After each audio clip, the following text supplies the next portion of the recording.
No. No, stay where you are.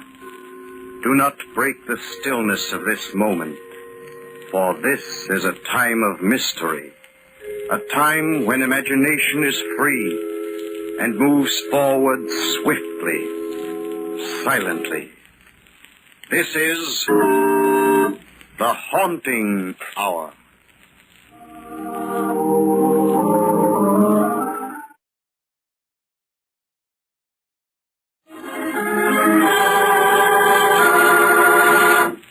Death by request.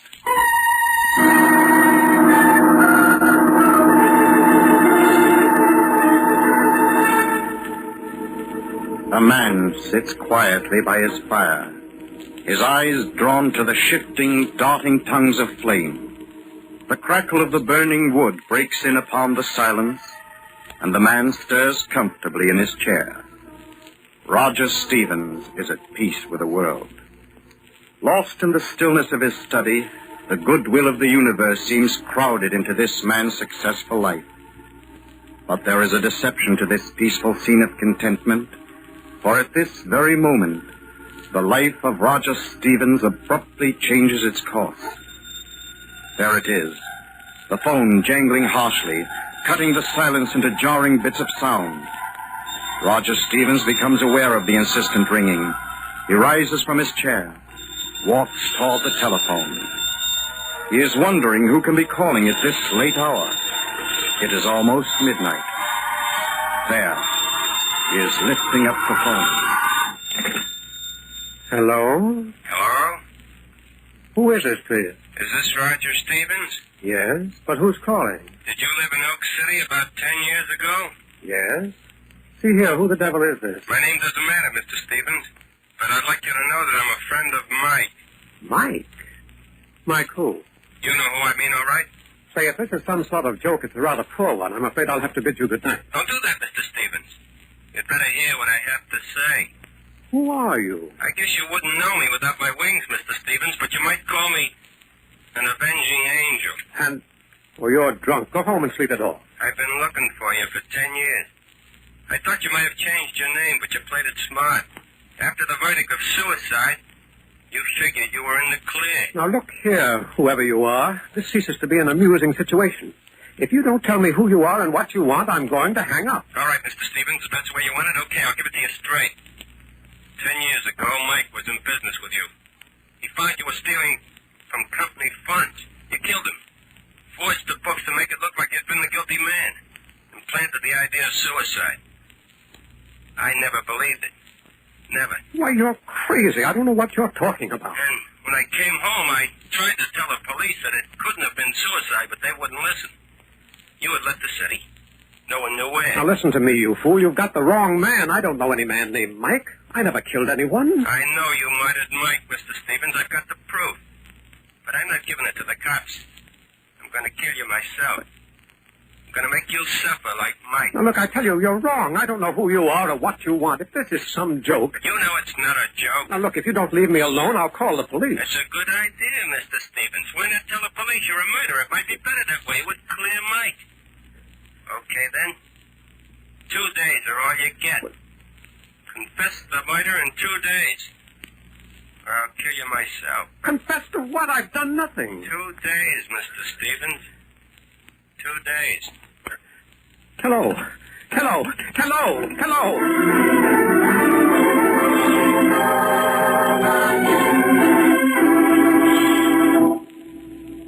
Now, I've heard stories like this before, Mr. Stevens. There's no cause for alarm. But this fella threatened to kill me, Lieutenant. Naturally, that's part of the routine. These practical jokers have rather wild imaginations. Lieutenant, I'm not yet convinced. Take my word for it, then. I've been a police officer for 20 years, and I know a phony threat when I hear it. As for this murder you're supposed to have committed, well, I'm afraid the verdict is not guilty.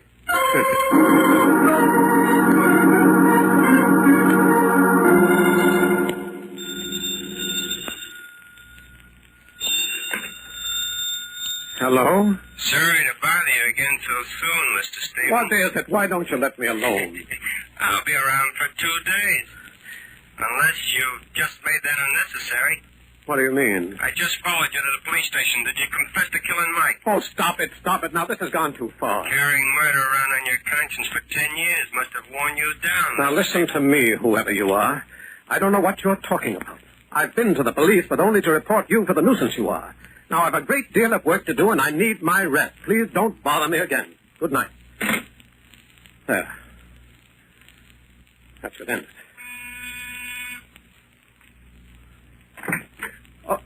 Oh, Walter. Come in. I'm glad to see you. Sorry to disturb you this late, Roger. But I noticed a light in your window as I was passing by. Say, you look rather drawn. Huh? Been reading a mystery or something? Worse than that, Walter. I've been in one. You what? Oh, well, that's wonderful. Here, let me sit down by the fire. Tell me all about it. It's not that amusing, Walter. Oh, I'm sorry, Roger. I didn't realize you were so upset. Well, tell Professor Stone all about it. Well, it began about 2 hours ago. Some fellow called me up on the phone and insisted that I'd murdered a friend of his. Roger, are you making this Well, up? of course not. I told you it was incredible. This fellow, whoever he is, claimed that his friend used to be a partner of mine, that he supposedly committed suicide, but in reality, I'd killed him. Roger, I've only known you for a few years, but it's never quite struck me that you were a Jekyll and Hyde character. I went immediately to the police, but they insist it's only a practical joke. What else could it be? Well, then how do you account for the fact that a few moments after I returned home, this madman phoned me again? He insisted that I confess the murder, and he's given me 2 days in which to do it. And if you don't confess this imaginary murder... He's going to kill me. Say, he's covered everything. A very thorough fellow. But who can it be? Oh, probably one of the boys down at the office. You've been driving him pretty hard, you know. Well, I've got to, Walter. I promised the architectural blueprints for the new Wilson skyscraper by next week. If I don't deliver, I might as well declare bankruptcy. That's the biggest job I've ever gotten. Yes, I know. Your bid was a few thousand lower than mine. I hope you make it, Roger. It's a wonderful chance for you. Don't I know it? Everything was going along beautifully until this maniac began to bother me tonight. I'm worried about this. He must have me confused with someone else. Oh, forget about that, Roger. You've heard the last of him. Ah, there it is again. Shall I answer? No, I won't. Maybe it's someone else. At this time of night? Hello? I'm outside the house, waiting. Why don't you tell me who you are? Here, let me have it. Hello. Hello. There's no one on here. Hello. Hello. Hello. You're not hearing things, are you, Roger? Please, Walter, not from you. I couldn't stand it. Couldn't you recognize the voice? No, I can't. It's not familiar at all. I wonder why he left a wire when he heard my voice. Perhaps he knew you would have recognized him. Yes, that's probably it, Roger. Well, whoever it is, you'll be able to dress him down properly when you discover his identity. Then it'll be your turn to call him up all right long. If it were only as simple as that. If only... If only what, Roger? Oh, nothing, Walter, nothing. Well, I'll be getting along, Roger. You look as if you need some rest. I hope I can get it. Better see to it that you do. You have to be in shape for those Wilson building blueprints tomorrow. Somehow they seem unimportant now. Look here, Roger. You're letting this thing get the better of you. Now, hold on to yourself. Don't let this jokester upset you. Thanks, Walter. I'll be all right. That's the boy. Well, have a good night's sleep.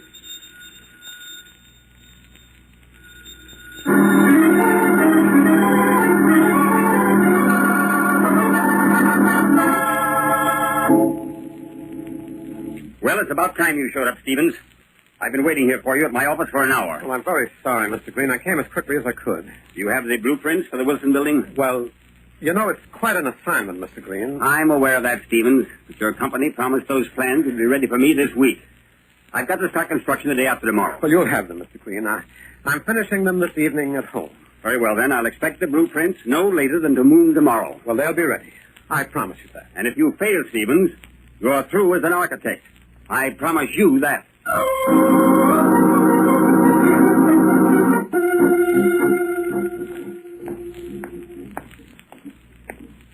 Joe, is my car ready? Oh, hello, Mr. Stevens. Yeah, sure. It's all serviced. Oh, thanks, Joe.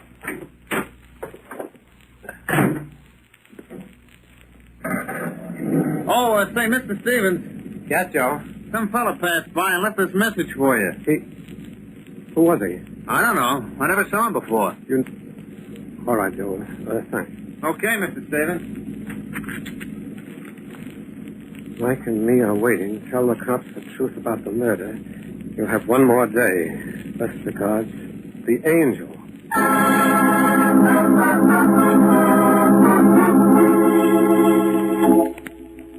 I've never heard of any criminal called the Angel. Well, this fellow's no ordinary crook, Lieutenant. He's got me confused with someone else, someone who really murdered his friend. We could check with the police of Oak City, but you don't even know the name of your hypothetical victim. Besides, it's obviously a hoax. You're a reputable citizen. But can't you trace this man by his note? Even a Ouija board couldn't help me with this, Mr. Stevens. It's printed, and there's no legitimate signature. Any man in this city could have written it. Well, isn't there anything you can do? Frankly, I don't think anything's necessary. I still feel this is nothing but the work of a practical joker. Look, can't you give me a police guard? Tell you what I'll do, Mr. Stevens. I'll post a man outside your house. That's the best I can do at the moment. Well, That's all I can do. what about the telephone call? I can't stop calls from coming through. But don't worry too much about that. Your angel is bound to get a wrong number sometime.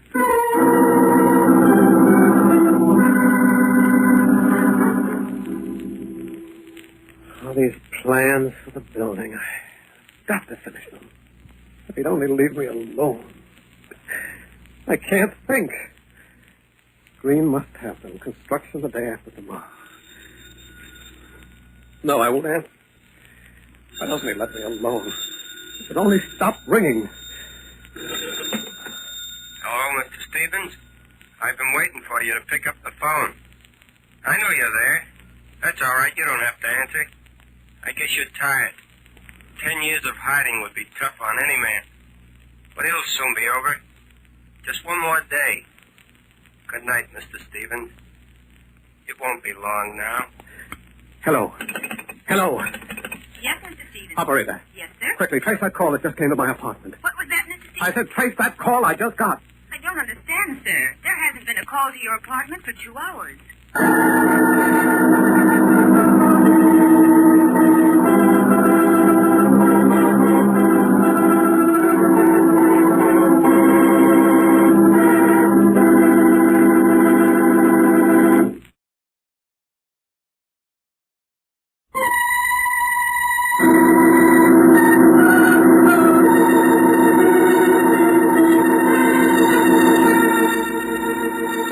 The life of Roger Stevens has turned sharply from its security and contentment to a torment of fear and anxiety. A strange man has been phoning him constantly, threatening him with death unless he confesses a murder to the police. Stevens has one more day left in which to confess this crime of which he knows nothing, or he will be killed. Roger Stevens feels a growing terror in his heart. Just a few moments ago, he had received another telephone call. But upon asking the switchboard operator to institute an immediate tracer, he was informed that no one had phoned his apartment for the past 2 hours. Roger Stevens sits in his study, staring vacantly into the fire, the dull glaze of fear in his eyes. The jangling of the phone again, like a sharp, sudden pain. He jumps up quickly, runs rapidly across the room. Hello? Hello? I understand you're looking for me, Mr. Stevens. Oh, yes. I'd like to find you. You'll see me soon enough. You can count on that. Look, why don't you come to see me now, huh? Maybe we can talk this over. I made our bargain, Mr. Stevens. There's nothing else to say. I'll pay you anything, only go away. Leave me alone. You haven't much time left. Better make up your mind. For the last time, I tell you, I don't know your friend, Mike. You won't even let me know his last name. You know his name. Tell it to the police. Hey, look, I'm carrying a gun. If you try to touch me, I'll kill you. Put it back in your desk. It won't do you any good. You're going to die. And without any company from me. You're a brave man hiding behind a voice. I won't have to much longer. Bye, Mr. Stevens. This is the last time I'll be calling you. The next time we talk, you'll see me much better than you do now. No, wait. I have, too long.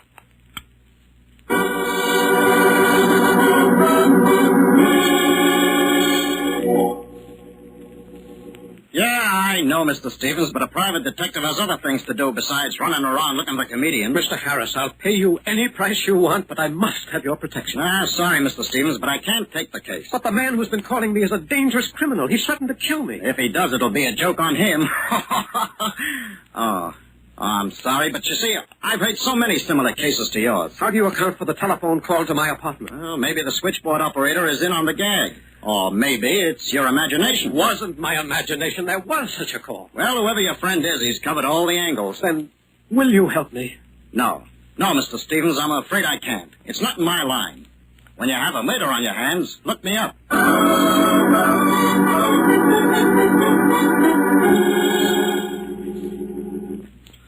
Take hold of yourself, Roger. You're going to pieces. What would you do? Somebody's threatened my life.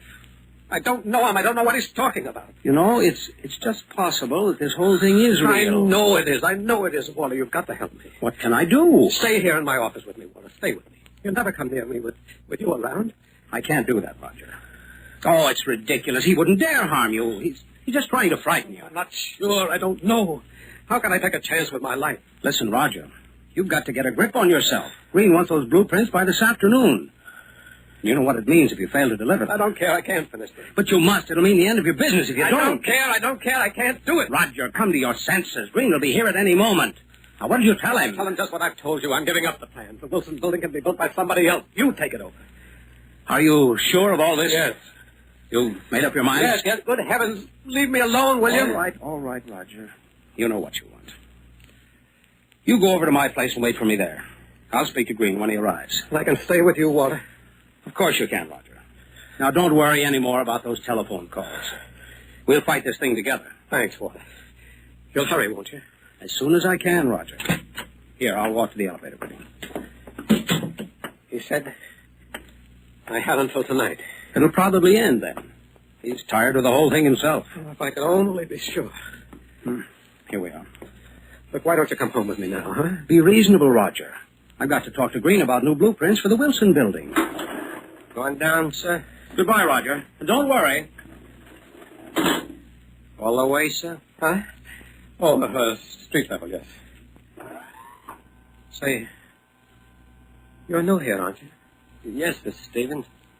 Well, that's strange, you're knowing my name. I saw you come in. I make it my business to know all the tenants in the places I work.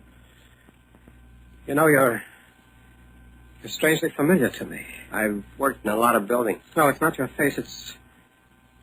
Anything wrong, sir? No, it's nothing. You were saying something about my being familiar, Mr. Stevens. No, I was mistaken. Forgive me. What's wrong? Why are we stopping? I don't know. We're stuck.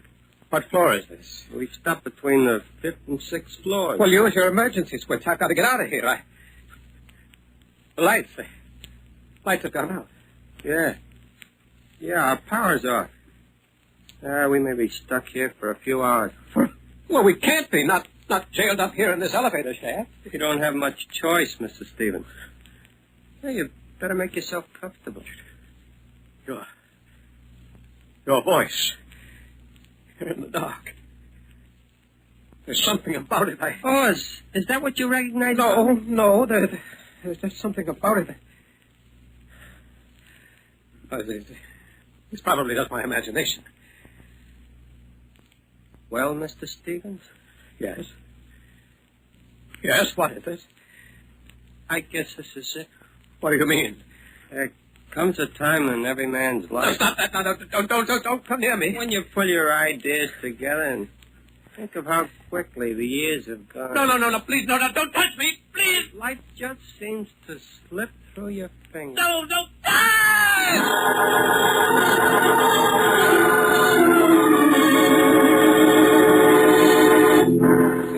All right, everybody, stand back. Give him a little air, will you? What's wrong here? What happened to Mr. Stevens? The elevator got stuck in the shaft, sir. Mr. Stevens, well, he sort of went to pieces. Stevens, wake up, man. Wake up. How do you feel? Oh, Mr. Green. Yes. The elevator man, he tried to attack me. Oh, I did nothing of the sort, sir. He just went wild in the car and began screaming like someone was trying to murder him. Before you had this fit of yours, Stevens, did you finish the plans? And I didn't do anything to him. All sir. right, that's enough. I believe you. Well, Stevens? No, Mr. Green, I'm sorry. Walter Stone is up in my office. He's taking over. He had better take over everything, Stevens. You're through in this town. I'll see to that.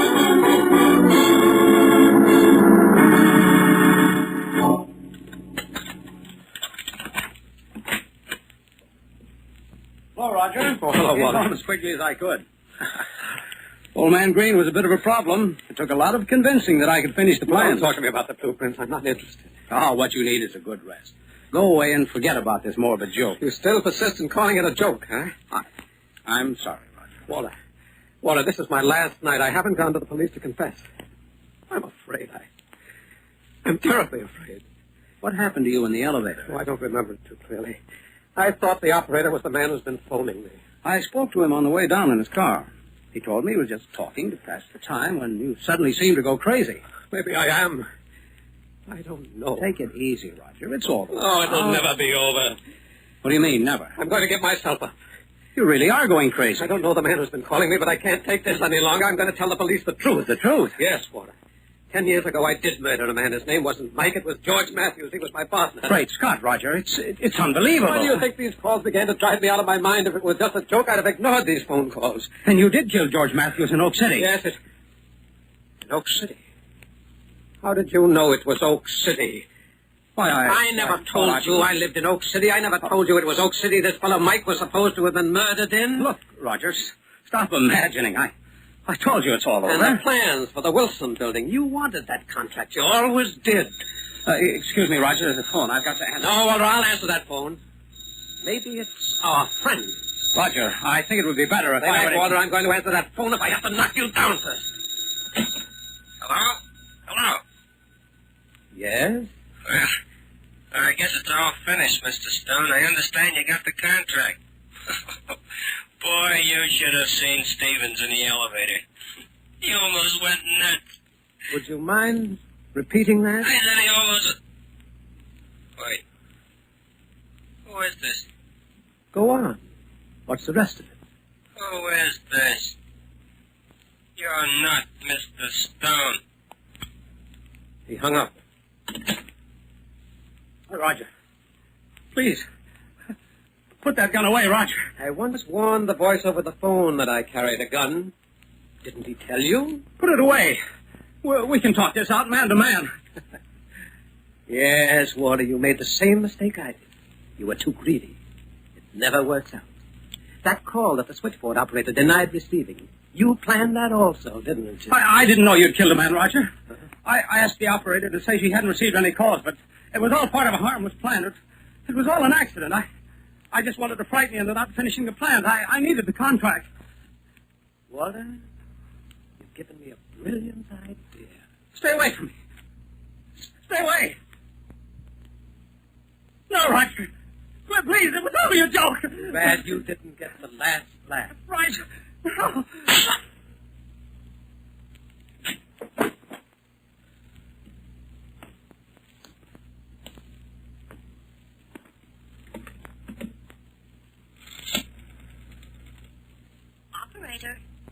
Operator, get me the police. I want to confess a murder.